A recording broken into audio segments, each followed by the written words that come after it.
بسم الله الرحمن الرحيم الحمد لله رب العالمين والصلاة والسلام على رسوله النبي الكريم أما بعد فأعوذ بالله السميع العليم من الشيطان الرجيم من همزه ونفخه ونفثه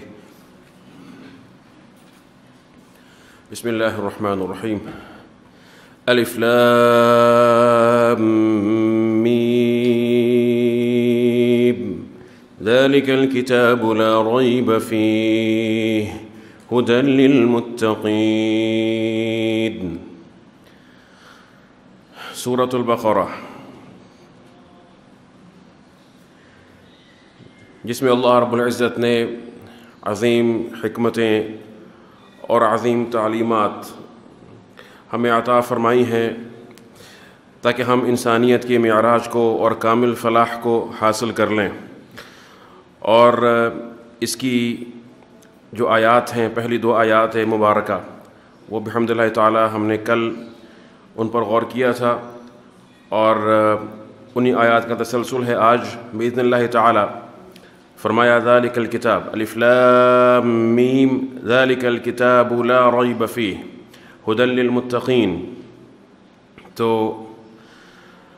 ہماری جو بحث تھی وہ اس نقطے پر پہنچی تھی کہ اللہ رب العزت نے اس کتاب کو متقین کے لیے ہدایت بنایا ہے، جیسا کہ اس کتاب کے آغاز میں اس کی عظمت اور جلالت کا ذکر موجود ہے۔ ذالک الکتاب، یہ عظیم الشان الکتاب، جو کہ کتاب کے کمال پر ہے۔ کسی بھی کتاب میں جو کمالات ہو سکتے ہیں وہ تمام کے تمام اس میں جمع ہیں اور اسی میں جمع ہیں، کوئی اس کی مثیل نہیں ہے۔ لا ریب فیہ ھدی للمتقین، یہ ہدایت ہے کل کی کل، یہ کتاب ہدایت ہے کن کے لیے؟ متقین کے لیے۔ یہ لام جو ہے نا، یہ انتفاع کا ہے یہاں پر، کہ متقین ہی کے لیے ہدایت ہے یہ کتاب۔ اللہ رب العزت کے اذن کے بغیر اور اللہ کی ہدایت کے بغیر کوئی شخص ہدایت کو نہیں پا سکتا۔ کوئی شخص اگر یہ سمجھتا ہے کہ وہ اپنے بل بوتے پر یا اپنی قوت عقل، ادراک، حواس پر وہ بھروسہ کرتے ہوئے وہ ہدایت کو پا لے گا اور فلاح حاصل کر لے گا، تو یہ گمراہی ہے، خالص گمراہی ہے۔ اس لیے انسان اللہ رب العزت کا محتاج ہے۔ جیسا کہ عیس بن عبد السلام رحمہ اللہ تعالی، بہت بڑے ائمہ کرام میں سے ایک امام گزرے ہیں، اور ان کا علم کے ساتھ ساتھ ان کا یہ امتیاز تھا کہ وہ دنیا سے بے رغبت تھے اور زہد میں ایک مثال تھے۔ خاص طور پر جو بادشاہ اور امراء تھے ان سے دور رہا کرتے تھے، اور ان کے مقابلے میں حق بیان کرنے میں کوتاہی سے کام نہیں لیتے تھے، نہ کسی سے ڈرتے تھے اللہ رب العزت کے سوا۔ تو وہ کہتے ہیں کہ واللہ لن یصلوا الی شیء بغیر اللہ فکیف یوصلوا الی اللہ بغیر اللہ۔ تو ایسے جو علماء ہوتے ہیں نا، علماء ربانی، اللہ ان کی زبان سے سکینت اور حکمت کے الفاظ جو ہے وہ ادا کرواتے ہیں اپنی رحمت سے، اللہ ان کو حکمت عطا فرماتے ہیں۔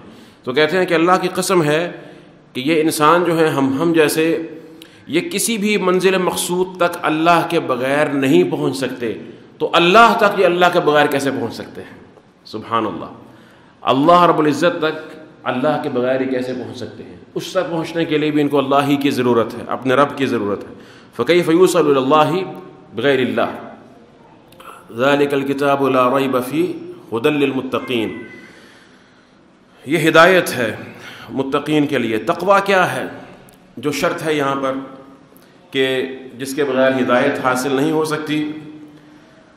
تقویٰ جیسا کہ عرض کیا گیا ہے پہلے بھی ہمارے دروس میں، اس کا ذکر تفصیل سے آیا ہے کہ یہ وقایہ سے ہے، اپنا بچاؤ کرنا اور اپنی حفاظت کرنا کسی بھی ایسی چیز سے، خارجی چیز سے، جو انسان کے اندر جو فلاح کا، حیا کا اور ادب کا شعور ہے اور پردہ ہے، اس کو خراب کر دے، اس کو پھاڑ دے، اسے ختم کر دے۔ تو اس خارجی چیز سے، اس خارجی خطرے سے اپنی حفاظت کرنا، یہ تقویٰ ہے، اپنا بچاؤ کرنا، اپنا تحفظ کرنا، وقایہ۔ تو اللہ رب العزت نے انسان کو دو طرح کے پردے عطا فرمائے ہیں۔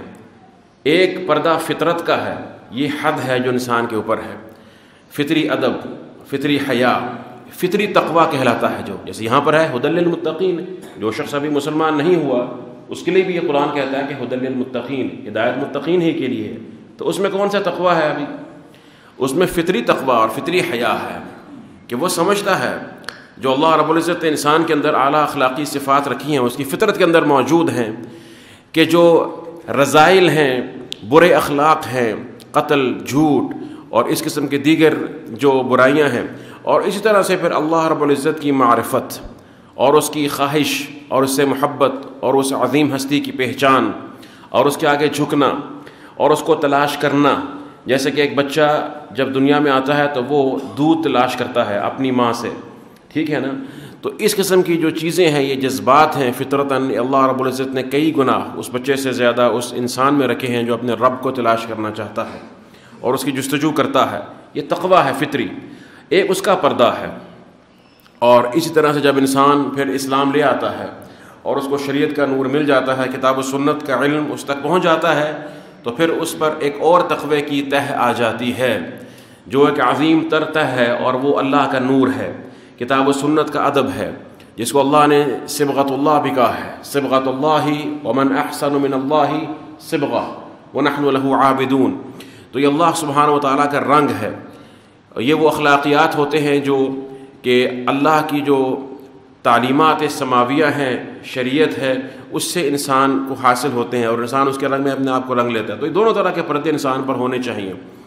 تو ان دونوں پردوں کو پھاڑنے والا شخص فاجر کہلاتا ہے۔ فجور ہے نا، پردے کو پھاڑ دینا، فطرت کے بھی، حیا اور اخلاق، اور اس طرح سے شریعت کے پردے کو بھی، اس کی حدود سے تجاوز کر لینا۔ اس لیے اللہ نے قرآن میں اس کو ضد کے طور پر بیان فرمایا کہ ام نجعل المتقین کالفجار، کیا ہم متقین کو فجار کی مانند کر دیں گے؟ ایسا نہیں ہے۔ ایک فاجر شخص ہے جو ان حدود کا خیال نہیں کرتا ہے، نہ فطری نہ شرعی، اور اس کے مقابلے میں ایک متقی شخص ہے جو ان دونوں حدود کی پاسداری کرتا ہے۔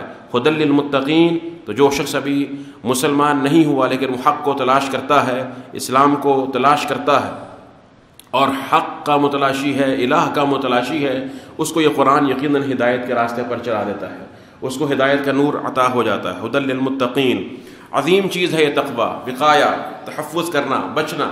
تو جو انسان اس تقوی کی صفت سے متصف ہو جاتا ہے، اس میں پھر یہ ملکہ پیدا ہو جاتا ہے اللہ رب العزت کی رحمت سے، کہ وہ اپنے آپ کو اس حد تک اللہ کی معصیت سے بچاتا ہے، اللہ کا قرب تلاش کرتے ہوئے، اللہ کی محبت میں۔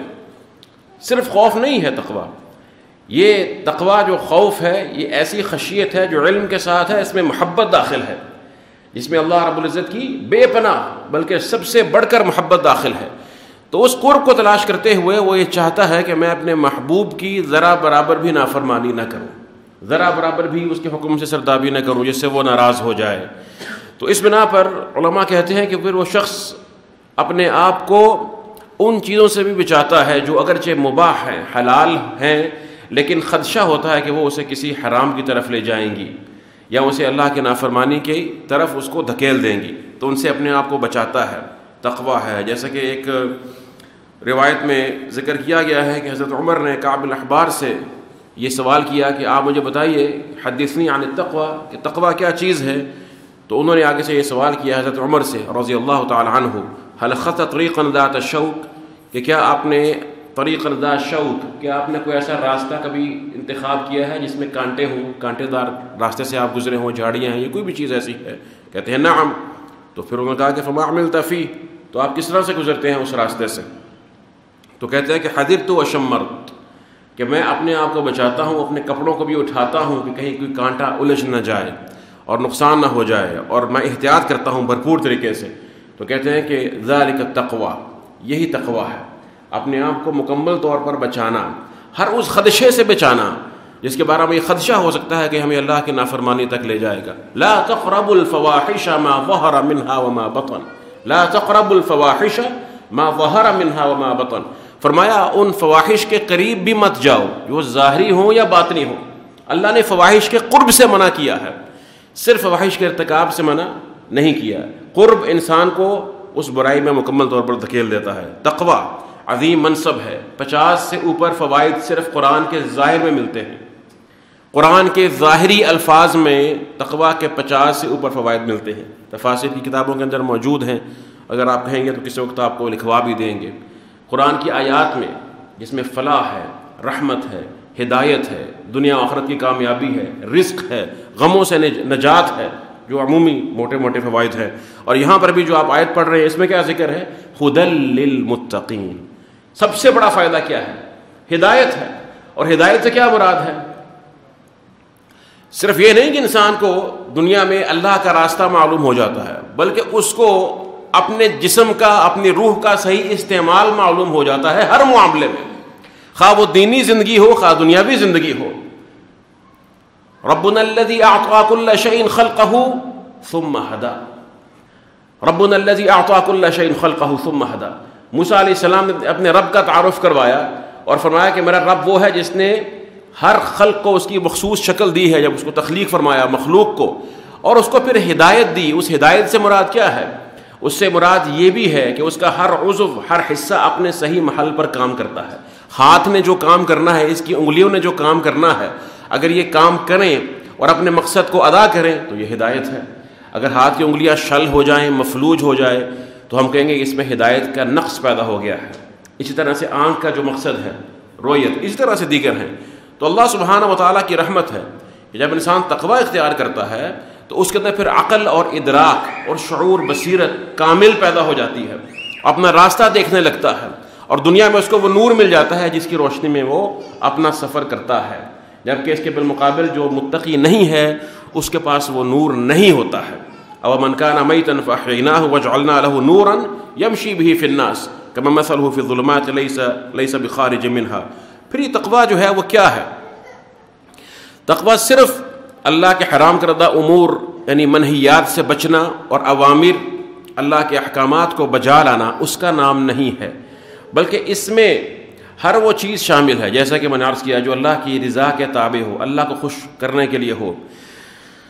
جیسا کہ ابن مسعود رضی اللہ تعالیٰ عنہ فرماتے ہیں، کہتے ہیں کہ تعلم مسئلۃ خیر من قیام لیلہ، کہ ان کے نزدیک کہتے ہیں کہ ایک مسئلہ، دین کا ایک حکم سیکھنا، اس کا فہم حاصل کرنا، خواہ وہ قرآن کریم کی ایک آیت ہو یا نبی کریم کا فرمان ہو یا کوئی بھی شرعی مسئلہ ہو، کہتے ہیں کہ میرے نزدیک ایک مسئلے کو سیکھنا پوری رات کے قیام کرنے سے بہتر ہے۔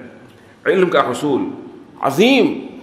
عظیم صفت ہے متقین کی، کیونکہ تقویٰ کیسے ملے گا؟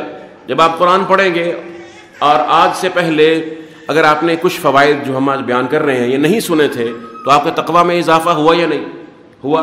اب جو آپ آیت پڑھتے ہیں کہ ذالک الکتاب لا ریب فیہ ھدی للمتقین، تو آپ کے تقویٰ میں اضافہ ہوا اس علم کو جاننے کے بعد کہ تقویٰ کیا ہے اور ریب کیا ہے جس کی نفی ہو رہی ہے قرآن کریم سے۔ اور پھر جب آپ اس کو اختیار کریں گے، اس پر عمل کریں گے باذن اللہ تعالیٰ، اور پھر اس کو پڑھیں گے، آپ کے تقویٰ میں مزید اضافہ ہوگا۔ جتنی بار آپ اس آیت کریمہ کی تلاوت کرتے چلے جائیں گے، اس پر عمل کرتے جائیں گے، اللہ کی رحمت سے آپ کے تقوی میں اضافہ در اضافہ ہوتا چلا جائے گا۔ ھدی للمتقین کا کلمہ عمل کرتا چلا جائے گا۔ یہ ہے اعجاز اور یہ ہے وہ تقویٰ۔ اس کے بعد پھر اب ان متقین کی صفات ہیں، 6 صفات کا ذکر ہے جو آج انشاءاللہ ہم اختصار کے ساتھ مکمل کریں گے۔ اس سے پہلے یہ سن لیجئے کہ یہاں پر اس سورہ مبارکہ کی جو آیات ہمیں یہ 2 رکوع ہیں سورہ بقرہ کی ابتدائی، اس میں اللہ رب العزت نے کچھ گروہوں کی صفات کا ذکر کیا، اور اس میں 3 بڑے بڑے گروہ ہیں۔ سب سے پہلے متقین مؤمنین ہیں، اور ظاہر سی بات ہے کہ ایمان کامل وہی ہے جو تقویٰ کے ساتھ ہے۔ اور اس کے بعد پھر جو ہے وہ کفار کا ذکر ہے، کفار اہل شرک ہوں یا اہل کتاب کے جو ہیں وہ کفار ہوں، ان کا ذکر ہے، جو کہ اللہ نے صرف 2 آیتوں میں اس کو ان کی مکمل صفات کو سمیٹ دیا ہے۔ ٹھیک ہے جی، ان الذین کفروا سواء علیہم انذرتہم ام لم تنذرہم لا یؤمنون ختم اللہ علی قلوبہم وعلی سمعہم وعلی ابصارہم غشاوہ ولہم عذاب عظیم۔ پھر اس کے بعد 16 صفات منافقین کی بیان کی ہیں۔ سب سے مفصل جو بیان ہے منافقین کا ہے، کیونکہ ان کا شر جو ہے وہ چھپا ہوا مخفی ہے، باطنی ہے، نفسیاتی ہے، اور اس تک کوئی انسان اپنی عقل سے نہیں پہنچ سکتا ہے، مجرد عقل سے، جب تک کہ اللہ سبحانہ و تعالیٰ اس کو بیان نہ فرمائے۔ تو یہ اللہ کی رحمت ہے کہ اللہ سبحانہ و تعالیٰ نے ان کی صفات کو کھولا ہے، ان کی ان نفسیاتی علامات کو کھولا ہے، جس کی روشنی میں آپ پہچان کر لیتے ہیں کہ یہ منافق ہے۔ اور پھر یہ علامات قرآن کریم میں مختلف مقامات پر چلتی چلی جاتی ہیں، اس کا ذکر ہوتا ہے، یہاں تک کہ سورہ توبہ میں۔ پھر وہ جو سورت ہے اس کا یہ دیگر خواص میں سے ایک خاصہ یہ بھی ہے کہ منافقین کے پول کو اور عیوب کو اس طرح سے کھولتی ہے کہ اس کا نام ہی فاضحہ پڑ گیا، یعنی منافقین کی فضیحت کرنے والی، ان کو رسوا کرنے والی۔ اور وہ ڈرتے رہتے تھے کہ ابھی آیت نازل ہوگی اور ہمارے باطنی بھید جو ہیں وہ کھل جائیں گے، پول کھل جائیں گے۔ تو اسی طرح سے پھر اللہ رب العزت نے اس قوم کو بیان کیا۔ اصل میں نبی کریم صلی اللہ علیہ وسلم کی مدینہ ہجرت سے قبل اور یہ جو بیعتیں ہوئیں عقبہ اولا اور ثانیہ، اس سے قبل، یعنی جب کچھ لوگ جو انصار سے مسلمان ہوئے، اس سے قبل مدینہ میں جو ہیں وہ دو طرح کے گروہ تھے بس، اوس اور خزرج تھے، یہ مشرکین تھے یا یہود تھے۔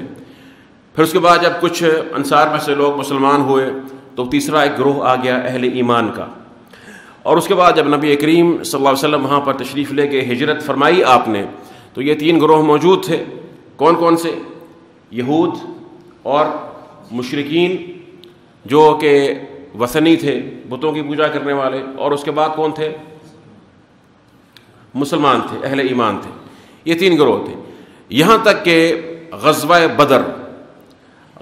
بدر کے بعد یوم نبطش البطشۃ الکبریٰ، جب اللہ نے اہل ایمان کو عروج دکھایا اور ان کی مدد فرمائی خصوصاً، اور کفار مشرکین کو ہزیمت سے دوچار ہونا پڑا، تو اب ان مشرکین میں جو مدینہ کے اندر موجود تھے اور کھل کر اپنے شرک کا اعلان کرتے تھے، ایک ایسا گروہ پیدا ہو گیا کہ جو مسلمانوں کی ظاہری تمکنت سے مرعوب ہو گیا، ڈر گیا، اور اس نے اپنے شرک کو چھپانا شروع کر دیا۔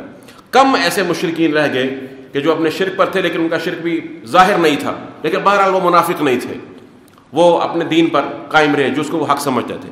لیکن ایک گروہ منافقین کا پیدا ہوا جو بظاہر مسلمان لیکن اندر سے نفرت کرنے والے اور اللہ اور اللہ کے رسول کے دشمن تھے، منافقین۔ یہ تیسرا گروہ پیدا ہوا، اور پھر اس طرح سے اس جو ہے وہ چوتھا گروہ، یہ چار گروہ ہو گئے، مسلمان ہو گئے، اہل شرک ہو گئے، یہود اور منافقین۔ تو یہ منافقین جو اس وقت موجود تھے مکہ میں، یہ منافقین ان کا وجود نہیں تھا، شاذ ہی، کیونکہ وہاں پہ مسلمانوں کے پاس عروج نہیں تھا، قوت نہیں تھی، تو کسی کو اپنے باطل کو چھپانے کی ضرورت نہیں تھی، اور وہ کھل کر اظہار کیا کرتے تھے، بلکہ ظلم کرتے تھے، جبر کرتے تھے۔ اور مدینہ میں جب یہ شان و شوکت اللہ نے دی مسلمانوں کو، تو اس کے بعد پھر وہ یہ گروہ جو ہے وہ پیدا ہوا، اور پھر جیسا کہ اس طرح سے اسلام میں ترقی اور عروج آتا چلا گیا، تو اس گروہ کی شدت میں ان کے باطن کے خبث میں اضافہ ہوتا چلا گیا، اور مزید یہ واضح ہوتا گیا۔ تو بہرحال تو اس سورہ مبارکہ میں اللہ رب العزت نے یہ تین جو اصناف ہیں انسانوں کی، ان کی صفات کو بیان فرمایا ہے، اور سب سے مفصل جیسا کہ میں نے عرض کیا منافقین کی صفات کا ذکر کیا ہے۔ یہاں پر 6 صفات جو پہلی ہیں، اس میں جو ہے وہ متقین کی صفات ہیں۔ ان 6 صفات کو جو بھی ہم پڑھیں گے انشاءاللہ، ان کو 3 حصوں میں تقسیم کر سکتے ہیں آپ: عقائد، اعمال اور اخلاق۔ عقائد، اعمال، اخلاق، تینوں شعبے جو ایک مسلمان کی زندگی جن پر محیط ہے، اس کو اللہ سبحانہ و تعالیٰ نے بیان فرمایا ہے ان آیات مبارکہ میں۔ فرمایا کہ ھدی للمتقین، یہ سراپا ہدایت، کمال ہدایت ہے، اور ہدایت کی ہر قسم کو شامل ہے۔ ہدا نکرہ ہے، اور اس میں تنوین تعظیم اور شمول کے لیے ہے۔ فرمایا کہ یہ کامل ہدایت ہے، کن کے لیے؟ متقین کے لیے۔ متقین کون ہے؟ فرمایا کہ الذین یؤمنون بالغیب، متقین وہ ہیں کہ جو ایمان لاتے ہیں غیب پر، جو ایمان لاتے ہیں غیب پر۔ الذین یؤمنون بالغیب، ایمان کی تفصیل ہم کر چکے ہیں، سورۃ النور میں ہم نے تفصیل سے بیان کیا تھا کہ ایمان کا شرعی معنی کیا ہے، اور لغوی معنی سے اس کا توافق کیسے ہوتا ہے، اور صرف تصدیق کا نام ایمان نہیں ہے۔ اور یہ جو لغوی اصطلاحات ہیں، جب شریعت جو کہ ان پر حاکم ہے ان کو بیان کرتی ہے، ان کی تعریف کرتی ہے، تو اس کے ساتھ مسلمان کا رویہ کیا ہونا چاہیے؟ مختصر بات یہ ہے کہ ایمان کس چیز کا نام ہے؟ ایمان یہ ہے کہ التصدیق التام، کہ دل کی کامل تصدیق ہو، المتضمن لانقیاد الجوارح، ایسے کامل تصدیق ہو جو آپ کے اعضاء کو اللہ کے سامنے جھکا دے اور عبادت پر مائل کر دے مکمل طور پر، یعنی ایسی دل کی تصدیق جو کہ تام ہے، کامل تصدیق ہے۔ اور کامل تصدیق جو اللہ اور اللہ کے رسول کو مطلوب ہے، خود ساختہ تصدیق نہیں ہے، اس کامل تصدیق میں لازم ہے کہ صرف تصدیق القلب نہ ہو بلکہ عمل القلب بھی ہو، دل کا عمل بھی ہو۔ دل کا عمل کیا ہوتا ہے؟ ایک دل کی تصدیق ہے نا، ایک دل کا عمل ہے۔ دل کا عمل کیا ہے؟ محبت، خشیت، خوف، نفرت، یہ تمام جذبات جو انسان کے قلب سے متعلق ہیں، تو یہ سب کے سب جذبات جو ہیں وہ کس کی رضا کے تحت اور تابع ہو جاتے ہیں؟ اللہ رب العزت کے. والذین آمنوا اشد حبا للہ، سب سے بڑھ کر محبت پھر اس کی کس ساتھ ہوتی ہے؟ اللہ رب العزت کے لیے ہوتی ہے. اور وہ اللہ کے لیے محبت کرتا ہے، اللہ کے لیے نفرت کرتا ہے، اللہ سے ہی ڈرتا ہے. انما ذلکم الشیطان یخوف اولیاءہ فلا تخافوہم وخافون ان کنتم مؤمنین. اگر مومن ہو تو صرف مجھ سے ڈرو، شیطان اور اس کے اولیاء سے نہیں ڈرنا جو تمہیں ڈراتا ہے. تو یہ سب اس کے لیے خاص، تو یہ سب اس چیز کو شامل ہے. یؤمنون بالغیب، ایمان بالغیب رکھتے ہیں. غیب کا مطلق علم، مطلق ماضی، حال، مستقبل اور ہر قسم کے معاملات جو غیب کو شامل ہیں، جن کا ادراک ہم صرف اپنی عقل اور اپنے حواس سے نہیں کر سکتے.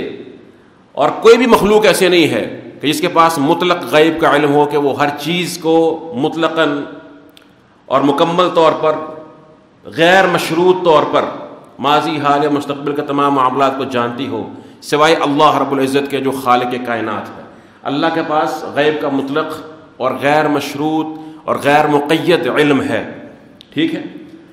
عالم الغیب والشہادہ، وہ شاہد کا بھی جو ہے، وہ جو چیز مشہود ہے اس کو بھی جانتا ہے اور جو غیب ہے اس کو بھی جانتا ہے. بہرحال یہ اللہ رب العزت کی صفت ہے. اور اس موضوع پر قرآن کی بہت سی آیات ہیں.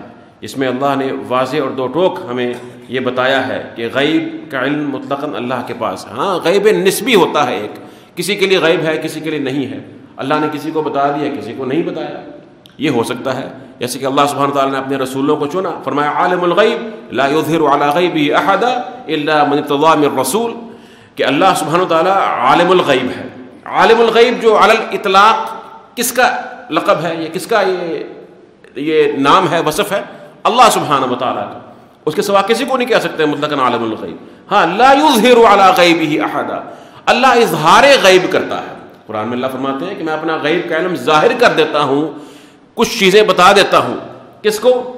الا من ارتضی من رسول، اللہ جس کو چاہیں اپنے رسولوں میں سے منتخب فرمائیں. اور پھر سب کو برابر علم بھی نہیں دیا گیا، کسی کو کوئی چیز بتائی، کسی سے کوئی چیز مخفی رکھی، کسی دوسرے کو وہ چیز بتا دی.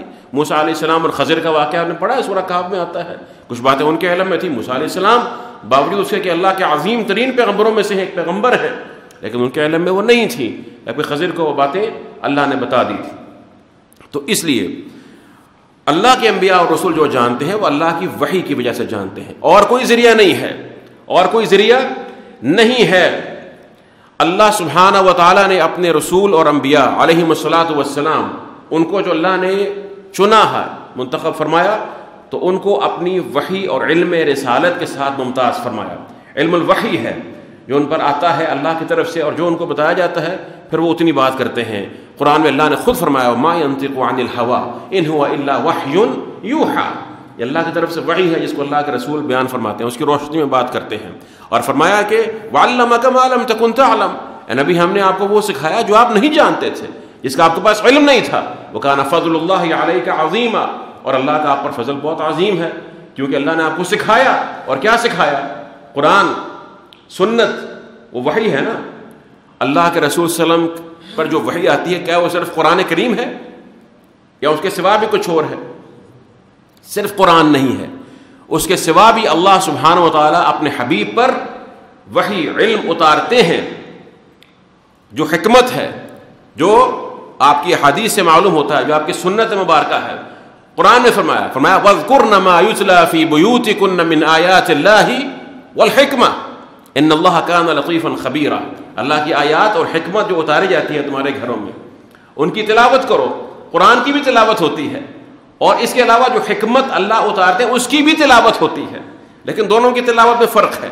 قرآن جو ہے نا، اس کی تو تعبدی صورت ہے کہ اس کے ہر لفظ پر جیسے ہم کہتے ہیں کہ 10 نیکیاں ہیں، اور اس کا ایک خاص انداز ہے، اس کی خاص ایک عظمت ہے، اس کو شرف ہے تمام کلاموں پر، کوئی شک نہیں کہ اللہ کا کلام ہے. لیکن سنت نبوی یا آپ کی احادیث کی تلاوت کیسے ہوتی ہے کہ ان پر عمل کیا جاتا ہے. ان کو پڑھنا بھی باعث برکت ہے، ان کو یاد رکھنا بھی باعث برکت ہے، اور اللہ کے رسول نے بشارت دی ہے ان سینوں کو جو نبی کریم صلی اللہ علیہ وسلم کے کلام مبارک کو اپنے سینوں میں اٹھاتے ہیں، محفوظ کرتے ہیں. فرمایا کہ طوبی لہم، ان کے لیے بشارت اور خوشو. فرمایا کہ نذر اللہ عبدا سمع مقالتی، کہ اللہ اس کو تر و تازہ رکھے، فحفظھا وعاھا واداھا کما سمعھا، کہ پھر وہ ان کو محفوظ رکھے میری باتوں کو سننے کے بعد، اور ان کو پھر آگے ادا کرے جیسا کہ اس نے ان کو سنا اور یاد کیا سمجھا، ان کو اسی انداز میں ان کو آگے بیان کر دے. تو یہ بھی بابرکت ہیں. یؤمنون بالغیب، ایمان بالغیب، غیب پر ایمان لاتے ہیں. غیب پر ایمان لانا ایک الگ چیز ہے. غیب پر ایمان سے کیا مراد ہے؟ کہ وہ دیکھ کر صرف ایمان نہیں لاتے، کہ صرف دیکھنے کے بعد وہ ایمان لے آئیں، اور جو چیز نظر نہ آئے اس کو کہیں کہ ہمارا اس پر ایمان نہیں ہے. یہ بات یاد رکھیے کہ ایمان کا جو قضیہ ہے کل کا کل، اس کا تعلق جو ہے نا وہ غیب کے ساتھ ہی ہے. غیب کیا ہے؟ جو ہمیں نظر نہیں آتا ہے، جو جس تک ہماری عقل کی رسائی بھی نہیں تھی. اگر وحی کا علم نہ ہوتا ہم اس تک نہ پہنچ سکتے. اللہ سبحانہ و تعالیٰ کے اسماء حسنہ کو ہم جان سکتے تھے؟ اللہ کی صفات علیٰ جو ہیں ان کو جان سکتے تھے؟ نہیں جان سکتے تھے. اور اسی طرح سے آخرت کے معاملات غیب ہیں، جنت، جہنم، قیامت کا منظر، جو مناظر اللہ نے سبحانہ و تعالیٰ نے قرآن کریم میں بیان فرمائے ہیں. یا ایھا الناس اتقوا ربکم ان زلزلۃ الساعۃ شیء عظیم یوم ترونها تذهل كل مرضعة عما ارضعت وتضع كل ذات حمل حملها وترى الناس سکارى وما هم بسکارى ولكن عذاب اللہ شدید. کیسے معلوم ہوتا ہے ہمیں یہ سب باتیں؟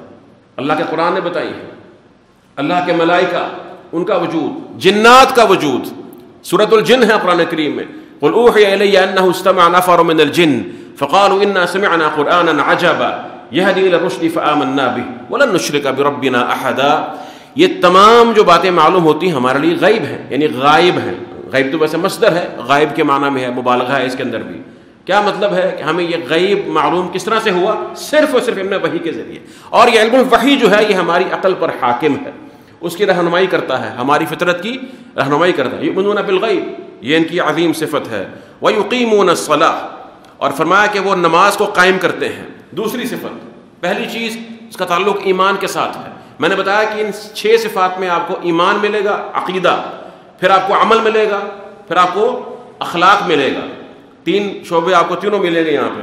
تو پہلے ایمان بیان ہوا، اب عمل بیان ہوتا ہے. فرمایا ویقیمون الصلاۃ، ایمان بالغیب کی فوراً بعد. ایمان بالغیب بہت عظیم وصف، یہ بنیادی چیز ہے.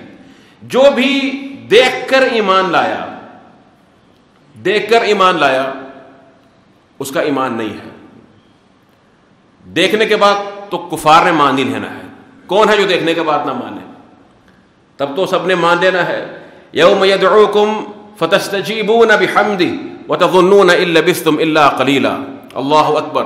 فرمایا جب یہ اٹھائے جائیں گے نا اس روز جب ان کو پکارا جائے گا اللہ کی طرف سے، تو انہوں نے اللہ کی حمد کے ساتھ جواب دینا ہے. ان مشرکین نے، منکرین نے، وہ تو سب نے مان لینا ہے. ایمان کا تعلق مشاہدے کے ساتھ نہیں ہے. مشاہدہ بالحس، اس کا کوئی تعلق نہیں ہے ایمان کے ساتھ. جو اس کو شرط لگاتا ہے تو وہ مومن نہیں ہے. وہ ایمان لے بھی آئے، مان بھی لے. جو کہے کہ میری عقل میں آئے گا تو مانوں گا، عقل میں نہیں آئے گا تو نہیں مانوں گا، مومن نہیں ہے. اور اس کے بعد اس کی عقل میں آ جائے، ایمان لے آئے، اس نے اپنی عقل کو مانا ہے، عقل پر ایمان لایا. ایمان بالغیب نہیں ہے. کیونکہ ایمان بالغیب یہ اللہ نے انسان کی فطرت میں رکھا ہے. اس سے زیادہ جتنا انسان کو بھوک پیاس لگتی ہے، ہوا کی ضرورت ہے، فطرت کے اندر موجود ہے. پھر دلائل ہیں، قرآن کریم کی آیات ہیں، اور اس طرح سے کائنات میں آیات ہیں، اللہ کی نشانیاں اور دلائل ہیں. ہاں، ان پر انسان غور و فکر کرتا ہے، تدبر کرتا ہے، اور مان لیتا ہے کہ ایک ہستی ہے جو واحد ہے، احد ہے. اور پھر اس کے بعد جب نبی کریم صلی اللہ علیہ وسلم کے معجزات، آیات، قرآن کریم کی آیات آپ کی زندگی اور صدق کو دیکھتا ہے تو مان لیتا ہے کہ آپ اللہ کے رسول ہیں.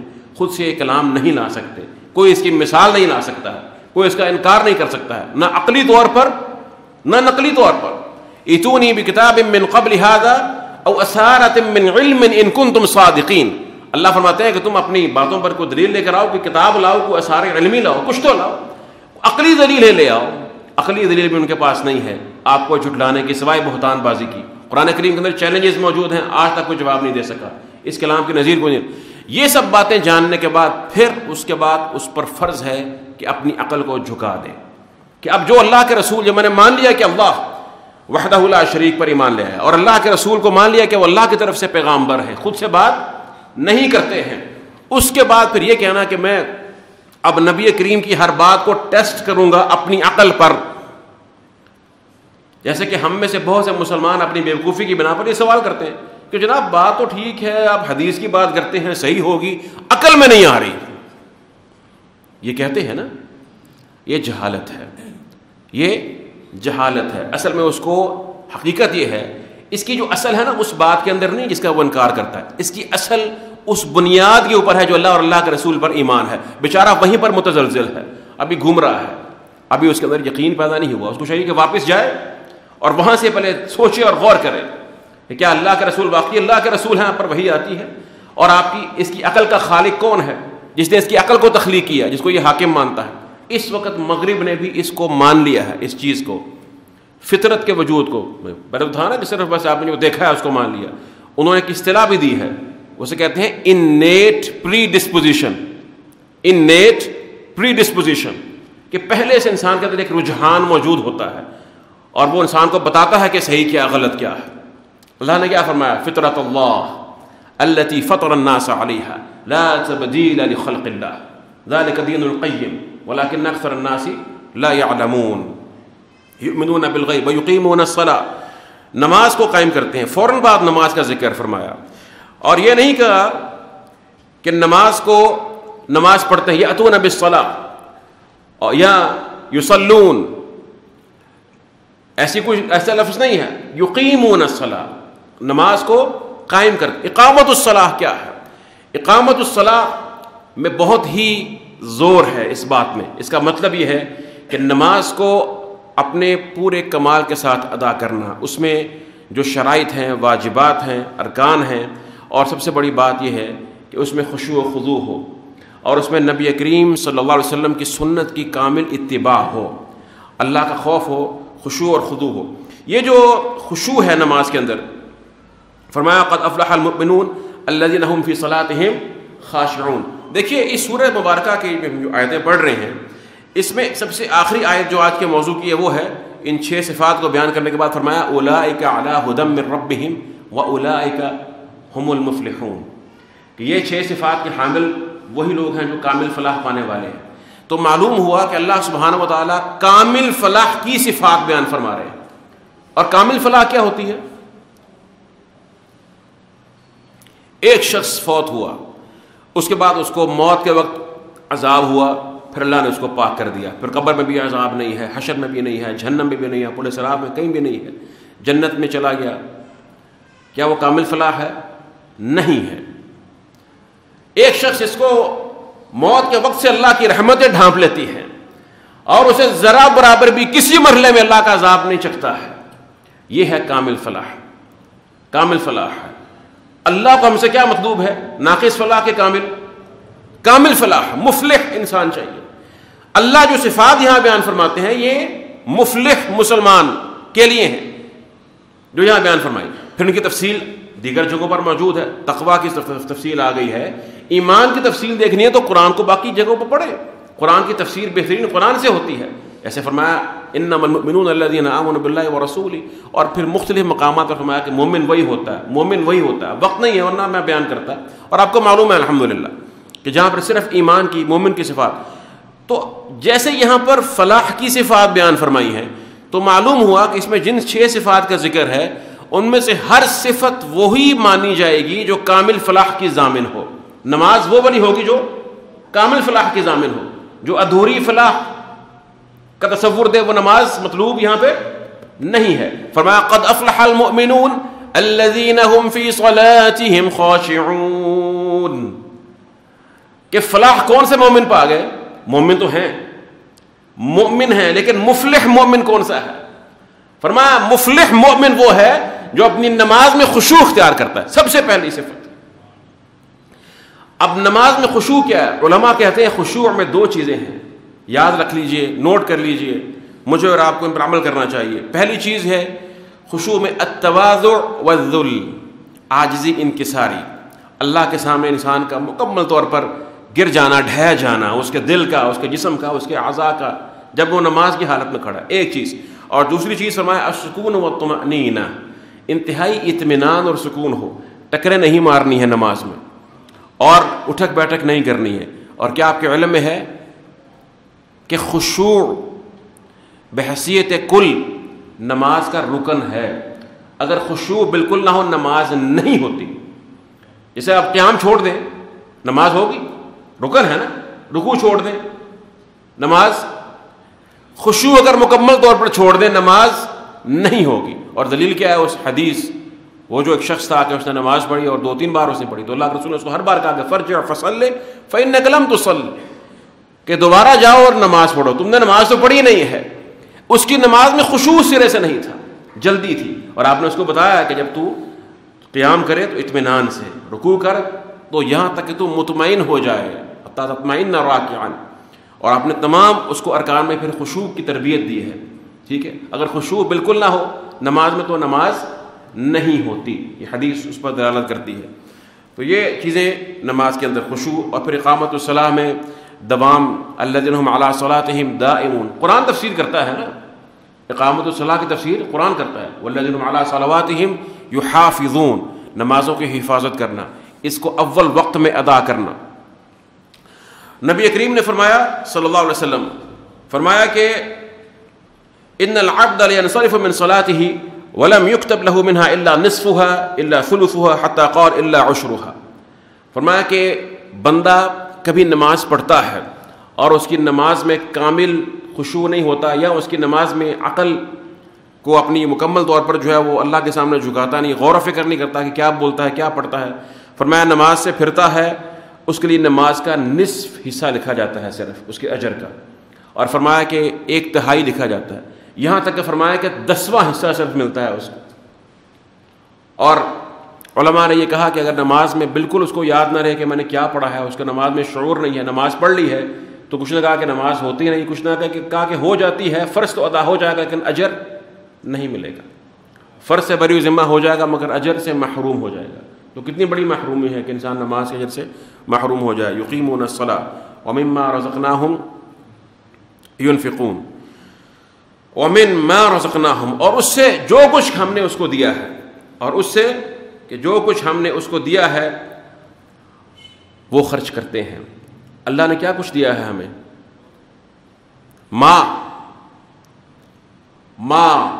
عرب پانی کو ماں کہتے تھے، کیونکہ جو چیز ان کو معلوم ہوتی ہے نا کہ جو اس میں بالکل عموم ہے، اور اس کی حیت اور اس کی حقیقت کو اور اس کی مقدار کو معلوم کرنا کسی پہلو سے اس کو جاننا جو ہے ممکن نہیں ہے، تو اس کو وہ ماں کہتے ہیں۔ جیسے پانی کا بظاہر کوئی رنگ نہیں ہوتا، اور اس طرح سے دیگر اس کے اوصاف باقی جو مائع ہیں ان کی طرح سے نہیں ہے، وہ خوشبو اور ذائقہ اسی طرح سے، تو اس کو وہ ماں کہتے ہیں۔ اور ماں یہ لفظ یہاں پر جو ماں ہے یہ بھی عموم پر دلالت کرتا ہے کہ ما رزقناہم، جو کچھ بھی ہم نے ان کو دیا ہے۔ اللہ نے ہمیں کیا کچھ دیا ہے، اس میں ہمارے پاس صرف مال نہیں ہے، ہمارے پاس قوت ہے، ہماری اولاد ہے، وسائل ہیں، ذہنی اور جسمانی صلاحیتیں ہیں، اور سب سے بڑھ کر ہمارے پاس اللہ کی جو نعمت ہے، عظیم ترین نعمت، وہ کیا ہے؟ سبحان اللہ، علم ہے۔ تو اللہ کے رسول نے فرمایا، صحیح حدیث ہے، شیخ البانی نے اس کو ذکر کیا صحیح الجامع میں، فرمایا مثل الذی یتعلم العلم، اس شخص کی مثال جو علم حاصل کرتا ہے، علم سیکھتا ہے، ثم لا يحدث به، پھر اس کو آگے بیان نہیں کرتا ہے، علم سیکھتا ہے اس کو آگے بیان نہیں کرتا، فرمایا کمثل الذی یکنز فلا ينفق منه، تو فرمایا وہ اس کی مانند ہے کہ جو خزانہ تو اکٹھا کر لیتا ہے لیکن اس خزانے میں سے کچھ خرچ نہیں کرتا ہے۔ یعنی اللہ کے رسول نے علم کے روکنے کو اس مال کے جمع کرنے اور روکنے سے تشبیہ دی ہے جو کنز بن جاتا ہے، جو انسان کے لیے وبال اور عذاب کا باعث ہے، ٹھیک ہے۔ یکنزون الذهب والفضة ولا ينفقونها في سبيل اللہ، قرآن میں آتا ہے۔ تو یہ کنز ہے، وہ علم کنز ہے، وبال ہے، قیامت کے روز بھی اور دنیا میں بھی اس انسان کے لیے جو علم کو حاصل کرتا ہے مگر آگے بیان نہیں کرتا، اس میں بخل سے کام لیتا ہے۔ تو اس لیے ہم میں سے ہر شخص کا یہ فرض ہے جو بھی یہ سنتا ہے تو اس علم کو آگے منتقل کرے، یہ ہمارا منصب ہے، ہمارا اصل کام یہ ہے۔ اصل کام یہ نہیں کہ ہم دنیا میں صرف اپنے پیٹ کی جو ہے نا وہ آسائشوں کے لیے ہم پیدا کیے گئے ہیں، اس کے لیے محنت کرتے رہیں۔ اصل کام یہ ہے کہ ہم اللہ کی اس وحی کے علم کو پھیلائیں جہاں تک پھیلا سکیں، تاکہ یہ دین دنیا میں غالب آ جائے، اس کا ظہور ہو جائے۔ وَمِمَّا رَزَقْنَاهُمْ يُنْفِقُونَ، خرچ کرتے ہیں۔ کس پہ خرچ کرتے ہیں؟ ذکر ہے یہاں پہ؟ نہیں ہے، کیونکہ سبحان اللہ یہاں اللہ نے عموم کے ساتھ ہر چیز میں دیکھیے عموم ہے، یا صفات ہے نا کہ یہ ان کی صفت یہ ہے کہ یہ انفاق فی سبیل اللہ کرتے ہیں، جو کچھ ان کے پاس ہے اس میں سے خرچ کرتے ہیں۔ اور یہ بھی نہیں کہا کہ صرف جو فرضی صدقات ہیں، زکوٰۃ ہے، صدقۃ الفطر ہے، یا دیگر جو فرض ہے انسان پر اپنے اہل و عیال پر ضروری نفقہ جو ہے وہ صرف وہ نہیں ہے۔ ينفقون، خرچ کرتے ہیں، فرض بھی کرتے ہیں، نفل بھی کرتے ہیں، اور جو کچھ ان کے پاس ہے، مال ہے یا کچھ بھی ہے، وہ خرچ کرتے ہیں۔ اور فرمایا رزقناہم، ہم نے دیا ہوا ہے، یہ بھی ساتھ شعور دیا ہے کہ اپنا نہیں سمجھتے ہیں، اللہ کا سمجھ کے خرچ کرتے ہیں کہ جو کچھ ہمارے پاس ہے وہ اللہ کی طرف سے ہے، اصل میں وہ اللہ سبحانہ و تعالیٰ کا، ہمارا نہیں ہے۔ اور مما رزقناہم ينفقون، اور من لگا ہوا ہے کہ سارا خرچ کرنا ضروری نہیں ہے، کچھ نہ کچھ خرچ ضرور کرتے ہیں، ٹھیک ہے۔ اور اگر انسان اللہ کی راہ میں کبھی سارا مال بھی خرچ کرنا چاہے تو ابوبکر صدیق کا واقعہ موجود ہے کہ اپنے گھر کا سارا مال انہوں نے اللہ کی راہ میں دے دیا، مگر ساتھ پھر یہ شرط بھی تھی کہ انسان کا ایمان اس کو تحمل کر سکے، اور اس کا اسی طرح سے کوئی ایسی ضرورت نہ ہو جو کہ فرضی درجے کی ہو، جو فوت ہوتی ہو اس مال سے، تو پھر وہ سارا مال بھی اللہ کی راہ میں دینا چاہے۔ اصل میں ساری بات ایمان اور تقویٰ کی ہے، اللہ پر یقین کی ہے۔ ایک واقعہ میں سن رہا تھا کہ ایک ہمارے اسی دور کا کہ ایک بزرگ خاتون تھی کوئی، تو ان کے گھر میں ان کی بینائی بھی ذرا کمزور تھی، تو ان کے بچوں نے کہا کہ اماں جی ہمیں یہاں سے نکلنا ہے فوراً، کیونکہ ہمیں معلوم محسوس ہوتا ہے کہ چھت جو ہے ہمارے گھر کی وہ گرنے والی ہے، بہت سیدھا ہو چکی ہے تو گر جائے گی۔ تو انہوں نے کہا کہ بیٹو فکر نہیں کرو، یہ ایک کاغذ ہے، اس پر کچھ انہوں نے اپنی طرف سے جو بھی ان کو سمجھ میں آیا کچھ لکھا، تو ان کو تھوڑی دیر بعد وہ کاغذ دیا کہ آپ اس کو کوئی سوراخ اور شگاف ہے تو وہاں پر یہ کاغذ رکھ دیں۔ تو وہ یہ سچا واقعہ ہے، کیونکہ ایک معتبر اور فقہ عالم دین نے بیان کیا۔ تو کہتے ہیں کہ انہوں نے جا کر وہ کاغذ وہاں پر رکھ دیا اس سوراخ میں، اس کے بعد جو ہے نا وہ چھت سنبھل گئی، اور 20 سال تک وہ چھت اپنی جگہ پر موجود رہی، یہاں تک کہ وہ ماں جان فوت ہو گئی۔ اور اس کے بعد پھر انہوں نے، ان بچوں نے سوچا کہ دیکھیں تو صحیح کیا لکھا تھا اس پر، تو گئے اور اس کاغذ کو نکالا، اور جب اس کو نکالا اس کے بعد چھت جو ہے وہ دوبارہ اس میں چرچراہٹ کی آوازیں آئیں، گویا کہ وہ گرنے لگی ہے۔ جب اس کاغذ کو پڑھا تو اس میں اماں جی نے لکھا ہوا تھا کہ اللہ تو کہتا ہے اور تیرا قول سچا ہے، ان اللہ یمسک السماوات والارض ان تزولا، کہ اللہ نے زمین و آسمان کو سنبھالا ہوا ہے، وہ گرتے نہیں ہیں، زائل نہیں ہوتے ہیں، اللہ کے حکم سے اپنی جگہ پر قائم رہتے ہیں، تو اللہ اس چھت کو بھی سنبھال، تیرے لیے کیا مشکل ہے؟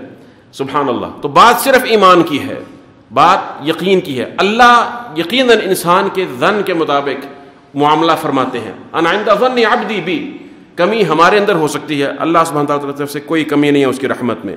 مما رزقناہم ينفقون، اور خود ہمارے نبی کریم صلی اللہ علیہ وسلم، آپ کا اسوہ حسنہ، اسوہ مبارکہ یہ ہے کہ ایک حدیث میں آتا ہے کہ آپ نے ایک بار کچھ لوگوں کو اتنا عطا فرمایا، اتنا بڑا ریوارڈ عطا فرما دیا کہ وہ شخص اپنی قوم کے پاس آیا اور کہتا ہے کہ اے قوم اسلموا، سب کے سب مسلمان ہو جاؤ، اسلام لے آؤ، فواللہ ان محمد لیعطی عطاء ما یخاف الفقر، کہ اللہ کی قسم محمد تو ایسا دیتے ہیں کہ فقر کا خوف ہی نہیں ہے ان کو، صلی اللہ علیہ وآلہ وسلم۔ تو آپ اس طرح سے عطا کیا کرتے تھے، دیا کرتے تھے اللہ کے راستے میں۔ اور صحابہ کہتے ہیں کہ لوگ اس وقت مسلمان ہوتے، کئی ایسے لوگ ہوتے جو مال کے لالچ میں مسلمان ہوتے، ہمیں مال ملے گا، کچھ غنیمت مل جائے گی، مدد ہو جائے گی، کیونکہ اسلام میں فلاح ہے نا، اور اسلام میں جو خیال ہے کسی اور مذہب میں تو نہیں ہے، دین میں غریبوں کا ایسا خیال نہیں ہے۔ وہ مسلمان تو مال کے لیے ہوتے، لیکن کچھ عرصے کے بعد ان کو اسلام اپنی زندگیوں سے زیادہ محبوب ہو جاتا، وہ سب کچھ اسلام کی راہ میں قربان کر دیتے۔ یہ اسلام کا حسن ہے، جو شخص واقعتاً مسلمان ہوتا ہے صدق دل کے ساتھ، پھر اسلام اس کے دل میں اس طرح جگہ بنا لیتا ہے۔ والذین یؤمنون بما انزل الیک، اور فرمایا کہ اور وہ لوگ جو ایمان لاتے ہیں بما انزل الیک، اس چیز پر، ہر اس چیز پر جو ہم نے جو آپ کی طرف نازل کی گئی ہے۔ کس کی طرف نازل کی گئی ہے؟ محمد رسول اللہ۔ ما پھر یہاں پر عموم کے لیے ہے، آپ پر قرآن اتارا گیا، آپ پر حکمت اتاری گئی، آپ کی سنت مبارکہ کل کی کل، صرف قرآن نہیں، آپ کے تمام فرامین، ان سب پر ایمان لاتے ہیں۔ ما کا ذکر ہے نا، یؤمنون بما انزل الیک، اور واو ہے نا یہاں پر والذین یؤمنون. آپ دیکھیے کہ یہ مزید 3 صفات یہاں پر بیان ہوں گی. پہلے 3 صفات بیان ہوئی کون کون سی؟ یؤمنون بالغیب، ایمان بالغیب، دوسری اقامت الصلاۃ، اور تیسری الانفاق فی سبیل اللہ. 3 صفات بیان ہوئی. موصوف کون ہے جس کی صفات بیان ہوئی؟ وہ تو وہی متقین ہے نا. تو اب مزید 3 صفات بیان ہو رہی ہیں، لیکن موصوف کون ہے؟ وہی ہے متقین، لیکن واو کے ساتھ ان کو الگ کیا ہے. اس میں تاکید ہے. 3 صفات کو دوبارہ واو کے ساتھ الگ کر کے بیان کرنے میں تاکید ہے، اور بتانا مقصود ہے کہ ان صفات کی مزید کچھ خاص اہمیت ہے. سمجھ رہے ہیں؟ جو اب آ رہی ہے. اور وہ کون سی ہے؟ پہلی چیز کہ جو وحی آپ پر نازل ہوتی ہے اس پر ایمان لاتے ہیں.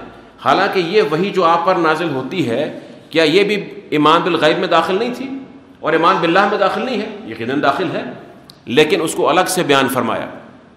اور خصوصاً جو ہے اس سے قبل جو اس کے بعد جو بات ہو رہی ہے ما انزل من قبلک، یہ تو حتماً غیب میں داخل ہے نا، کہ جو آپ سے پہلے اتارا گیا. وما انزل من قبلک، اور اس سے پہلے 104 کتب علماء کہتے ہیں کہ اتاری گئیں. شیث علیہ السلام پر 60 صحیفے، پھر صحف ابراہیم و موسیٰ، اور 4 مشہور کتابیں آپ کے علم میں ہیں، تورات، انجیل، زبور اور القرآن. اور اس طرح سے بہرحال ہمارا سب پر ایمان ہے، مجملاً مفصلاً ہمیں معلوم ہو یا نہ ہو، لیکن ہمارا تمام ان کتابوں پر ایمان ہے. لقد ارسلنا رسلنا بالبینات وانزلنا معهم الکتاب. اللہ سبحانہ و تعالیٰ نے اپنے رسولوں پر جو کتاب اتاری، جو آسمان سے جو بھی علم اترا، ہمارا ان تمام پر ایمان ہے. وہ صحیفوں کی شکل میں ہو، وہ کتب کی شکل میں ہو، کسی بھی شکل میں ہو. وما انزل من قبلک، اور جو کچھ بھی اتارا گیا آپ سے پہلے. تو یہ جو ایمان ہے نا، ایمان بما انزل یا ایمان بما انزل اللہ، یہ بہت بڑی جنس ہے ایمان کی، کیونکہ اس پر اختلاف ہوتا ہے. لوگ اللہ کو مان لیتے ہیں، اللہ کو اپنی عقل سے مان لیتے ہیں. مشرکین مانتے تھے یا نہیں مانتے تھے؟ کیا محمد صلی اللہ علیہ وسلم، ہم بھی مانتے ہیں اللہ کو. سیقولون للہ، یقول اللہ، اللہ ہی ہے زمین و آسمان کا خالق، ہم مانتے ہیں. لیکن تو جو دعویٰ کرتا ہے نا کہ تجھ پر وحی آتی ہے اور ما انزل اللہ کا حامل صرف تو ہے، یہ نہیں مانتے ہم. یہ کسی بڑے آدمی پر ہوتا، لولا نزل هذا القرآن على رجل من القريتين عظیم، یا کسی ایسے اہم آدمی پر ہوتا، تجھ پر ہی آنا تھا، ہم تو نہیں مانتے. اور آج بھی آپ یقین کیجئے، آپ کو ایسے بہت سے لوگ مل جائیں گے جو یہ مانتے ہیں، اس حد تک مان لیتے ہیں کہ ہاں کائنات کا کوئی ایک ہے چلانے والا، 2 نہیں ہو سکتے. لاجیکلی، سائنٹیفکلی مان لیتے ہیں. اس کے بعد جب ہم بات کرتے ہیں کہ اچھا اس نے پھر کوئی ہدایت اتاری ہے یا ایسی عبث چھوڑ دیا ہے، بیکار چھوڑ دیا ہے، کہتے ہیں نہیں نہیں نہیں نہیں، یہ نہیں ہم جان سکتے. بس یہاں پر ہم مقصد زندگی جو ہے نا وہ اس کے مطابق طے نہیں کریں گے، وہاں اپنی عقل سے کام لیں. کیوں؟ اگر عقل کو کسی انسان کے سامنے جھکا لیا تو پھر مرضی نہیں چلتی نا، پھر ہوائے نفس کو تابع کرنا پڑتا ہے، پھر ماننا پڑتا ہے کہ محمد الرسول اللہ صلی اللہ علیہ وسلم. جب وہ جو کہیں گے تو پھر سر کو جھکانا پڑے گا. تو یہ بات کیسے مان لیں؟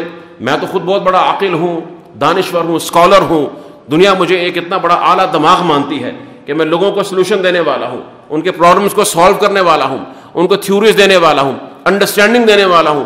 مجھے لوگ کہیں کہ میں کسی کے کہنے پر چلتا ہوں اور مجھے وہ بتائے گا کہ ہدایت کا راستہ کون سا ہے. کبر ہے، تکبر ہے. یہود نے اسی کبر کی بنا پر انکار کیا تھا، اور اللہ نے اس امت میں سے اس کبر کو ختم فرمایا. فرمایا وما انزل الیک، اگر یہ ہماری شریعت کو نہیں مانتے، ہم مانتے ہیں جو ان پر نازل ہوا، ہم اس پر ایمان لاتے ہیں. ہم میں کبر نہیں ہے، ہم میں حسد نہیں ہے، اس لیے کہ ہماری نظر تم پر یا تمہاری کتابوں پر، تمہارے رسول پر نہیں ہے، وہ رسول بھی ہمارے ہیں، اس لیے کہ وہ اللہ کی طرف سے ہیں. ہماری نظر اپنے اللہ پر ہے سبحانہ و تعالی، باذن اللہ تعالی. والذین یؤمنون بما انزل الیک وما انزل من قبلک وبالآخرۃ هم یوقنون، وبالآخرۃ هم یوقنون. فرمایا اور آخرت پر یہی لوگ، اور وہی ہیں جو آخرت پر یقین رکھتے ہیں. سبحان اللہ. اب دیکھیے آخرت کیا غیب میں شامل نہیں ہے؟ غیب میں شامل ہے. آخرت ہر اس چیز کا نام، اسم لما بعد الموت، موت کے بعد جو کچھ ہونا ہے وہ آخرت. الآخرہ، اس کا ایک نام آخرت ہے. اس کو یوم الآخرہ کہہ دیں، الیوم الآخرہ کہہ لیں، اس کو قیامت کہہ لیجئے، ٹھیک ہے. تو آخرت اس کا نام ہے ما بعد الموت. اس تمام پر فرمایا کہ وہ یقین رکھتے ہیں. یقین کیا ہوتا ہے؟ ایمان اور یقین میں کیا فرق ہے؟ یقین ایسا ایمان ہے جو متزلزل نہ ہو، جس میں کسی قسم کا شک نہ ہو، تردد نہ ہو، اور اس میں ثبوت ہو، استحکام ہو، دل کا ٹھہر جانا. کہتے ہیں یقین الماء، پانی جب ہلنا بند کر دے نا، بالکل ساکن ہو جائے، تو اس کے لیے پھر یہ صفت بولی جاتی ہے یقین. سمجھ گئے ہیں بات کو؟ علم انسان کے پاس ہو سکتا ہے، علم کفار کے پاس بھی ہوتا ہے. بہت سے ایسے لوگ ہیں جنہوں نے قرآن کریم کی اعراب پر، اس کی ترکیب پر، اس کی عربیت پر کتابیں لکھی ہیں اور مرجع بنے ہیں. مرجع اس دور میں کہ آپ نے اگر دیکھنا ہے تو بہت سی لغت کی ایسی باتیں ہیں کہ ان کو دیکھ کر آپ کو معلوم ہوتا ہے کہ یار یہ قاعدہ ایسے استعمال کیا، ایسے استعمال کیا. یہ تو نہیں کہ وہ صرف وہی ہیں، ان سے بڑے بڑے، لیکن باہر ان کی بھی ایک حیثیت ہے، اتنا کام کیا، لیکن ان کے پاس علم ہے، ایمان ہے نہیں ہے.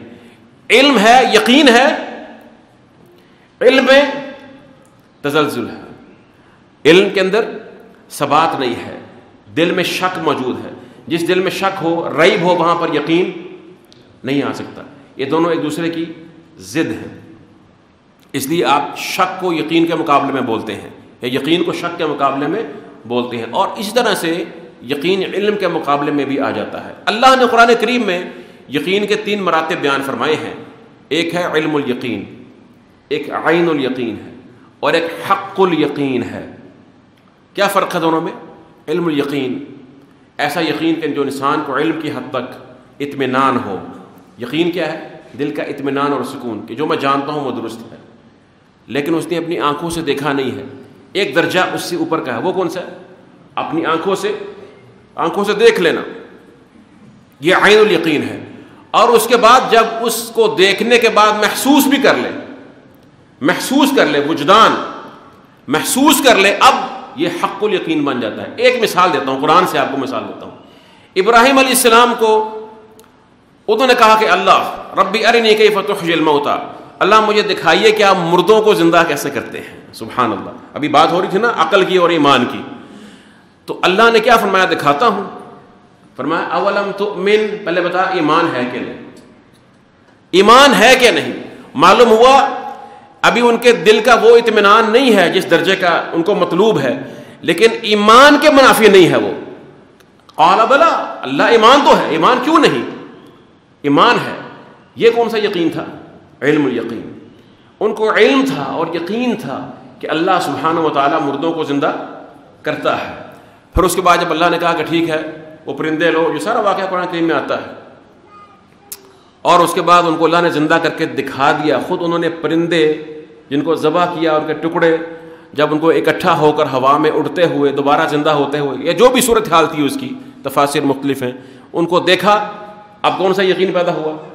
عین الیقین. اور اسے یقیناً انبیاء اور رسول حق الیقین کے درجے تک پہنچ جاتے ہیں اللہ کی رحمت سے. کافر جب موت کے وقت اللہ کے فرشتوں کو دیکھتا ہے نا، اسے کون سا یقین حاصل ہو جاتا ہے؟ عین الیقین. اور جب اس کو وہ مارتے ہیں، وَلَوْ تَرَىٰ إِذْ يَتَوَفَّى الَّذِينَ كَفَرُوا الْمَلَائِكَةُ يَضْرِبُونَ وُجُوهَهُمْ وَأَدْبَارَهُمْ وَذُوقُوا عَذَابَ الْحَرِيقِ، تو اسے حق الیقین حاصل ہوتا ہے. اور یہ اللہ نے قرآن کریم میں جا بجا اس لیے فرمایا ہے. قرآن آتا ہے نا کہ هَذِهِ جہنم، یہ ہے وہ جہنم، یہ دیکھ اس کو، یہ ہے الَّتِي كُنتُمْ بِهَا تُكَذِّبُونَ، تم جس کا انکار کیا کرتے تھے، اپنی آنکھوں سے دیکھ لو. فَقَدْ رَأَيْتُمُوهُ وَأَنْتُمْ تَنْظُرُونَ، قرآن میں خیر وہ دوسرے مقام پر آیا. اسی طرح سے اللہ نے حق الیقین کی بات بھی کی ہے کہ انسان اس کو محسوس کر لیتا ہے، دیکھنا ہے نا، پھر اس کے اثرات اپنے جسم پر محسوس کرنا. جیسے قرآن میں آتا ہے کہ یہ جو اللہ کے نافرمان ہیں، قیامت کے روز جب ان کو عذاب دیا جائے گا، ثم صبوا فوق رأسه من عذاب الحمیم، کھولتا ہوا پانی ان کے سروں پر ڈالا جائے گا. فرمایا ذق، قرآن کہتا ہے چکھ اس کو، انک انت العزیز الکریم، بے شک تو بڑا معزز و مکرم ہے، ذرا چکھ اس کو کیسا لگتا ہے. یہ کون سا یقین ہے؟ یہ حق الیقین ہے. جب بھی وہاں پر گیا اس نے اپنی آنکھوں سے دیکھا جہنم ہے، اتاب جہنم، جہنم کو لایا جائے گا. اس کی 70,000 لگامیں ہیں، ہر لگام پر 70,000 فرشتے مقرر ہیں. دیکھا ہے، اس کو عین الیقین حاصل ہوا. جب اس جہنم میں پھینکا ہے، اب اس جہنم کا جو چکھ رہا ہے اس کو حق الیقین حاصل ہو گیا. اسی طرح سے اس کے بالمقابل اللہ کے جو مومن بندے ہیں، جب وہ جنت کو دیکھیں گے ان کو اس کو عین الیقین حاصل ہو جائے گا، اور جب اس جنت میں وہ چلے جائیں گے اللہ کی رحمت سے ان کو حق الیقین حاصل ہو جائے گا۔ لیکن اللہ سبحانہ و تعالیٰ اپنے بندوں کو اس دنیا میں ایسی کیفیات عطا فرما دیتا ہے جو بسا اوقات اس کو حق الیقین کا مزہ دے دیتے ہیں۔ کیا صحابہ کرام یہ کہا نہیں کرتے تھے کہ یا رسول اللہ صلی اللہ علیہ وسلم ہم آپ کی مجلس میں بیٹھتے ہیں تو ایسے محسوس ہوتا ہے گویا جنت اور جہنم دونوں کو دیکھ رہے ہیں؟ اور کیا وہ صحابی کا واقعہ آپ جانتے نہیں ہیں کہ اس کو کھجوریں کھانے لگا تو اللہ کے رسول نے جب جنت کی بشارت سنائی تو کھجوریں پھینک دیتا ہے اور کہتا ہے کہ میں جنت کی خوشبو احد پہاڑ کے پرے سے محسوس کر رہا ہوں، واللہ محسوس کرتا ہوں۔ جنت کی خوشبو ابھی دنیا میں ہے، ابھی موت نہیں آئی، لیکن محسوس کرتا ہے کہ نہیں حق الیقین؟ تو اللہ یہ مظاہر دکھاتا ہے اپنے بندوں کے دلوں میں، یہ تاثیر اتارتا ہے۔ امام ابن تیمیہ رحمہ اللہ تعالیٰ سے مجھے ان کا قول یاد آ جاتا ہے، وہ کہتے تھے انہ لتمر بی اوقات اقول فیہا لو کان اہل الجنۃ فی مثل ھذا لکانوا فی عیش طیب۔ یہ کہا کرتے تھے کہ اللہ کا ذکر کرتے ہوئے مجھ پر بعض لمحات ایسے آتے ہیں، مجھے ایسے لگتا ہے اگر اہل جنت کو مل جائیں تو وہ بھی خوش ہو جائیں، یعنی ایسی لذت اللہ عطا فرماتا ہے۔ کیونکہ جنت میں سب سے عظیم لذت کون سی ہے؟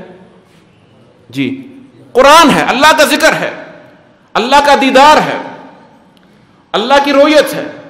اور امام ابن قیم رحمہ اللہ تعالیٰ فرماتے ہیں کہ اہل جنت میں جو عظیم ترین مجالس ہوں گی نا وہاں پر جنتیوں کی، وہ کون سی ہوں گی؟ علماء کی ہوں گی، جو وہاں پہ بھی اللہ کے بارے میں بات کیا کریں گے، اللہ کی صفات کی، قرآن کی۔ دنیا کے اندر جو قرآن پڑھا کرتے تھے اللہ ان کے سامنے حقائق کھولیں گے نا تو پھر اس پر بات کریں گے۔ سبحان اللہ، لا تنقضی عجائب وبالآخرۃ ہم یوقنون۔ اور اللہ نے جو ہے یہ ایمان بما انزل اللہ کو ایمان بالآخرت سے قرآن کریم میں کئی جگہوں پر ملا کر اقتران کے ساتھ ذکر کیا ہے، دونوں کا بڑا گہرا تعلق ہے۔ فرمایا کہ قرآن کریم پر ایمان لاتے ہیں وہی آخرت پر ایمان لاتے ہیں۔ تو یہ جو آخرت پر ایمان ہے یہ بہت بڑا ایمان ہے، اور حقیقتاً جس کو یہ ایمان میسر ہوتا ہے وہ پھر اللہ کی کتابوں پر ایمان لانا، اللہ کے احکامات کو ماننا اس کے لیے آسان ہو جاتا ہے، اور اس کو اپنے نفس کو جو ہے وہ تابع کرنا آسان ہو جاتا ہے علم وحی کے۔ وبالآخرۃ ہم یوقنون، یقین میں سمجھ لیا آپ نے، اور یہاں پہ ایقان ہے، یوقنون کا لفظ ہے، زور ہے فاعل پر، باب فعال سے ہے، یعنی یہ لوگ، یہی وہ لوگ ہیں جو آخرت پر، یعنی آخرت پر یہی لوگ ہیں حقیقتاً جو یقین رکھتے ہیں۔ کون سے؟ جو ایمان بما انزل اللہ رکھتے ہیں، وہی آخرت پر حقیقی معنوں میں یقین رکھتے ہیں۔ فرمایا اولئک علی ھدی من ربہم واولئک ھم المفلحون۔ فرمایا وہی ہیں جو ہدایت کے بلند ترین مرتبہ پر فائز ہیں۔ اپنے ہدایت کون سی؟ جو ان کے رب کی طرف سے ہے، اس ہدایت پر، اس ہدایت کی بلند ترین ہدایت پر فائز ہیں، اس پر موجود ہیں، قائم ہیں، اس کو حاصل کیے ہوئے ہیں۔ کس ہدایت پر؟ من ربہم، جو ان کے رب کی طرف سے ہے۔ یہ علا کا لفظ ہے نا، اس لیے میں نے اس پہ بلندی کا معنی کیا ہے کہ اس ہدایت کی بنا پر وہ بلند ہو گئے ہیں۔ فی ہدانی کا ہے، علا ہدا کا ہے۔ ہدایت وہ جو انسان کو بلند کر دے اللہ کی نگاہ میں اور دنیا و آخرت میں بلند کر دے۔ علا ہدن من ربہم، ہدن بھی نکرہ ہے، پھر اس میں تعظیم ہے، عظیم ہدایت، اور اس کی مزید ایک صفت آ گئی ہے جو اس کے شرف کو بیان کرنے کے لیے کافی ہے۔ وہ کیا ہے؟ من ربہم، وہ ہدایت جو ان کے رب کی طرف سے ہے، ہدن من ربہم۔ واولئک، اور وہی لوگ ہیں یا یہی وہ لوگ ہیں، ہم المفلحون، کہ جو کامل فلاح پانے والے ہیں۔ ہم اور ال کے ساتھ جو ہے نا پھر تخصیص ہو گئی ہے کہ حقیقی فلاح پانے والے یہی لوگ ہیں، کامل فلاح پانے والے یہی لوگ ہیں۔ اور المفلحون میں پھر فلاح کے کمال کا بھی ذکر ہو گیا، اور ان کے ساتھ خاص بھی ہوگی کہ ہدایت اور فلاح اگر کامل کسی کو ملتی ہے تو وہ انہی لوگوں کو ملتی ہے۔ کن کو؟ جن میں یہ صفات متقین موجود ہیں۔ تو اللہ رب العزت مجھے اور آپ کو صحیح معنوں میں ان صفات کے ساتھ اپنے آپ کو مزین کرنے کی توفیق عطا فرمائے، اور ہماری کمیوں کوتاہیوں کو معاف کرتے ہوئے اور ان کو دور کرتے ہوئے ہمیں تمام آلائشوں سے یہ صفات عطا فرما دے۔ بے شک اس کی توفیق کے بغیر ممکن نہیں ہے۔ وباللہ تعالیٰ توفیق، وصلی اللہ تعالیٰ وسلم علی نبینا محمد۔